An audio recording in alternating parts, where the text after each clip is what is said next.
ماشکیل میں کیسکو اہلکار کے عجب کرپشن کی غضب کہانی سامنے آ گئی۔ تفصیلات کے مطابق پاک ایران سرحد پر واقع سرحدی علاقہ ماشکیل کو بجلی ہمسایہ ملک ایران سے ملتی ہے، جبکہ بجلی بل کیسکو جمع کراتی ہے، لیکن ماشکیل میں ایک مقامی اہلکار نے پورے کیسکو کو یرغمال بنا لیا ہے۔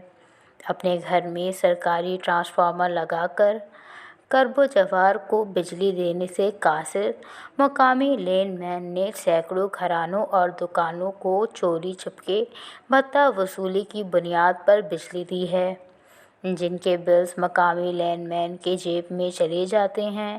سرکار کو ماہانہ لاکھوں نقصان اٹھانا پڑتا ہے۔ مقامی اہلکار بھتہ لینے والوں کا بوجھ غریب عوام پر ڈال کر ان کے بلوں میں بھاری بھر یونٹ دے کر عوام کو عذاب میں مبتلا کر دیا ہے۔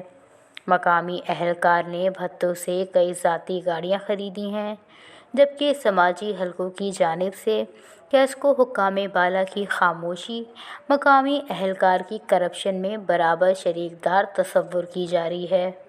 ماشکیل میں کیسکو مقامی اہلکار کے ہاتھوں یرغمال ہے۔ ماشکیل کے سماجی حلقوں نے چیف کیسکو بلوچستان، نیب اور دیگر ذمہ داران سے ماشکیل میں کیسکو اہلکار کی کرپشن اور شہریوں کے بجلی بلز ماہانہ ذاتی جیب میں جانے اور بارڈری اور کاروباری علاقے میں سرکاری خزانے کو نقصان دینے کا فوری نوٹس لے کر اعلیٰ سطح کی انکوائری کی جائے۔